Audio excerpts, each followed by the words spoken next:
Hey Glam fam, welcome back to my channel. Today we are going, did the dog just bark? Did the dog just bark? I'm not starting over, I already started over. Jump right back into it, okay? We're gonna do this cute glam look as we discuss all the necessary reasons as to why I decided to change my career. And if you can relate to any of these reasons, it can possibly be a sign that it's time for you to change your career or your job as well. So let's start with reason number one.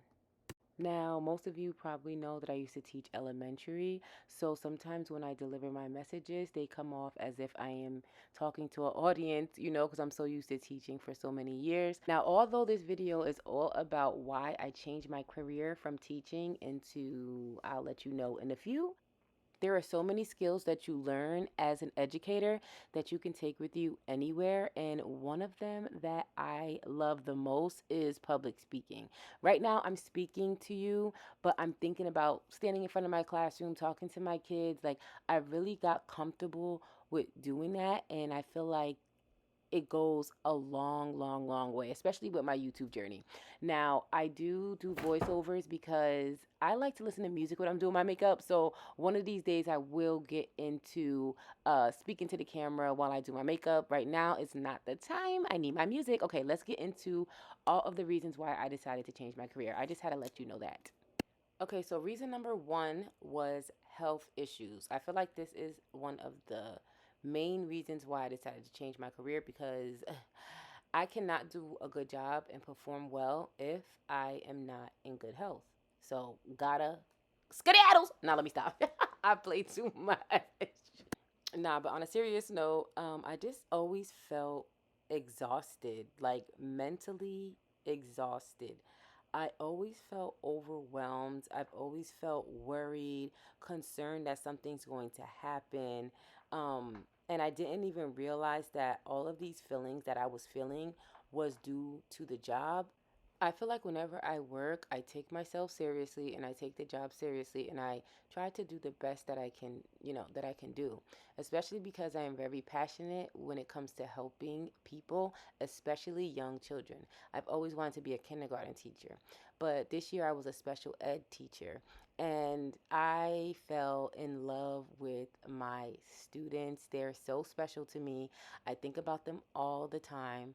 Um, but it was very overwhelming and it was overwhelming in different ways. I don't blame my students because they are who they are and that is why I am there. I am there to help them and support them, and that is what I learned when I was in college. I understand child development. I do not blame my children. They have nothing to do with it. It was more so, the lack of support that I receive, especially as a teacher that teaches special needs, and that was highly challenging. And this was actually, I believe, my third year, but my first year there, I feel like I wasn't taught everything I needed to be taught. I was piecing things together each year, and I'm pretty sure if there's other teachers out there, you definitely know what I'm saying. General ed is challenging in itself, and to top it off with special education, it becomes a lot more challenging. But I am very passionate about helping others, especially people who need the most help. I don't know, I've always been this way and I really enjoyed it. Like, I can say that, but I can go on for days talking about my students, so we'll do that in a different video. So I'm going to continue on with the mental health issues. I am a person that is very understanding. I'm pretty relaxed and I like to stay calm in high pressure environments. So that is exactly what I did when I was at work, and that is what got me through because that is who I am. I don't like to create chaos or freak out when different things occur that I expect to occur because that is child development. Now, is it a little challenging that it has to happen? Yes, but do I understand their development? Yes, as well. So, what I want to share when it comes to mental health issues is that not everyone thinks like this, and I feel like that part of me wasn't valued in my field, and it seemed that, the higher ups would want to put pressure on you. And that is not going to make an effective teacher by putting pressure on them when they already have enough pressure with trying to keep up with the workload and also maintaining their classroom and everybody else, meaning the assistants, the parents, and also the other staff that you work with. There was also many physical signs that this job was taking a toll on me. My back would hurt extremely, like to the point where I felt like I had to go to the emergency room. So I had to start going to a chiropractor and I would feel a little bit better. But then once that Monday would kick in, my back would start to hurt again, and I would talk to my chiropractor about this, and she did state that most of the pain was due to stress, and I need to find ways to alleviate the stress that I was going through. And she was actually such a great chiropractor. She talked to me often. She gave me exercises and she told me little things I can do to help support my back, And I would also have a lot of neck pain and it would go to my head. Then I would have headaches and it just wasn't healthy at all and it just wasn't a good sign. The second reason was the workload. Okay, now we all know that teachers have a lot to do, but to what extent of a lot do I have to do?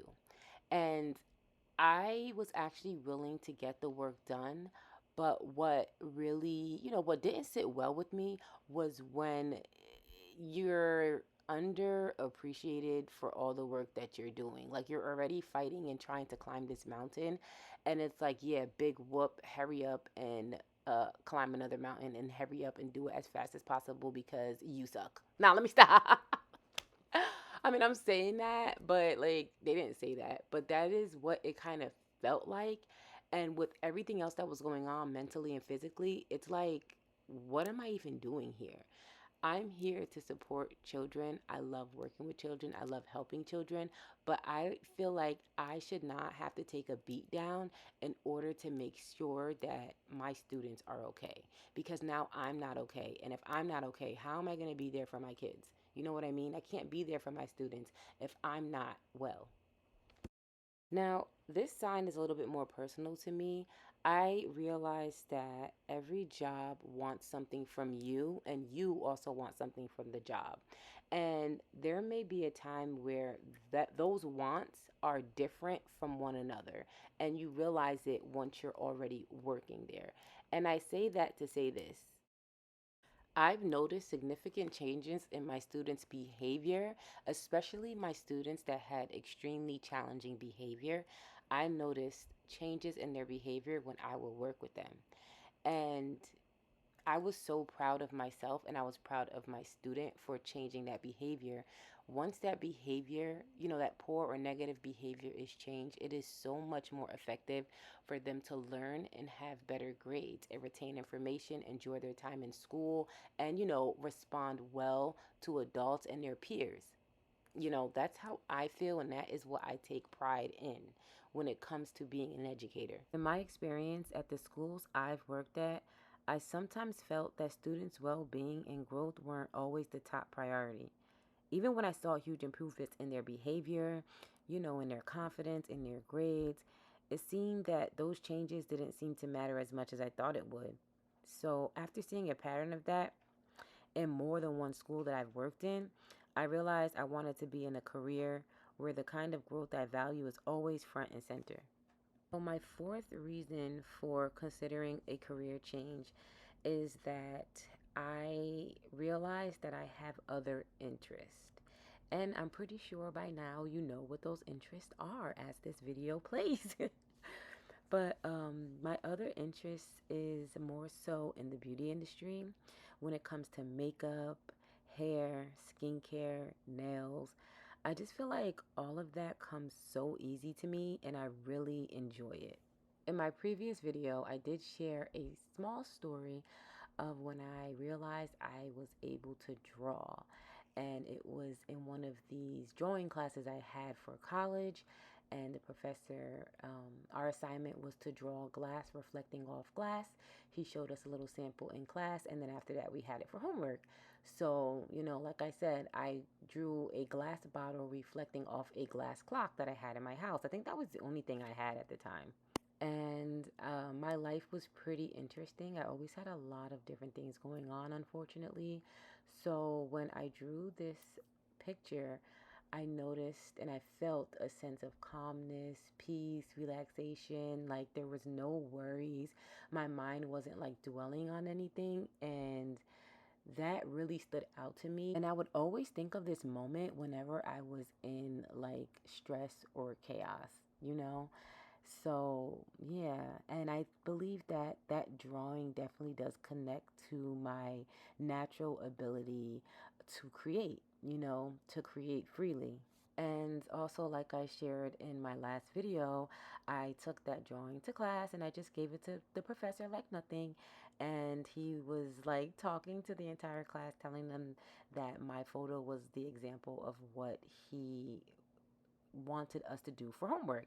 And the class was saying, they were just like, oh, she cheated, she cheated. And I'm just like, no, I didn't. I was like, he told us what to do, and I just went home and did it. I didn't cheat. They're like, she already knows how to draw. And I'm just like, what? Like, I never sat down and drew before. Like, I don't draw. I can't draw. I don't have time to draw. So, I don't know. That's how my mind was like processing everything. And I thought nothing of it because it was like pretty simple for me. And I was proud of my work. I thought it was beautiful and I surprised myself. But I didn't know that I was that good, if that makes sense. So it's like, we do need to experience life a bit to realize what it is that we're good at, and then maybe we can turn that thing into a career. You never know. I also sat back and reflected on the times when I did like friends makeup and it came out so good, but I guess like my I don't know how to word this, but I guess I just didn't realize it. I say I didn't realize it, but I know that there's another word I can use to explain the reasonings as to why I didn't realize it. But yeah, I did makeup for prom and I got paid for it. Then I started doing my own gel X nails here on YouTube. You should check out my YouTube shorts and my video. And oh my God, it came out so beautiful, like my first try. So like I'm about to do my sixth set of nails tomorrow. I also love fashion and I have a good eye for things that go together. I can see an image in my head before I actually like create it. That's another thing I noticed is a skill. I didn't know that this was a skill that I had. But yeah, I'm into it. Like I'm into hair, makeup, nails, all that. I am my own glam team. I do my own hair, my own nails, my own makeup, and I dress myself. So everything is on me. So this is my thing. This is definitely my thing. And I just wanted to share, I did not like the way my lip was coming out in this video, but here I am going to fix it. But I couldn't find my lip liner and that's why it came out like this, but it is what it is. I'm going to do another video talking about how these lips came out because I was like, what is going on here? So this is my fifth reason as to why I decided I wanted to change my career, which was dreading going to work. Now, I love my students, I love the kids, but the atmosphere of the job was a little bit toxic and the workload was insane and like different things that will go on in the treatment. It just, my body can sense that there was an issue there. I will be creating a part 2 to this video of the remaining 5 signs to why I decided to change my career. Thank you so much for watching, and remember, you matter and everything will be okay, even if you don't know it yet. Later.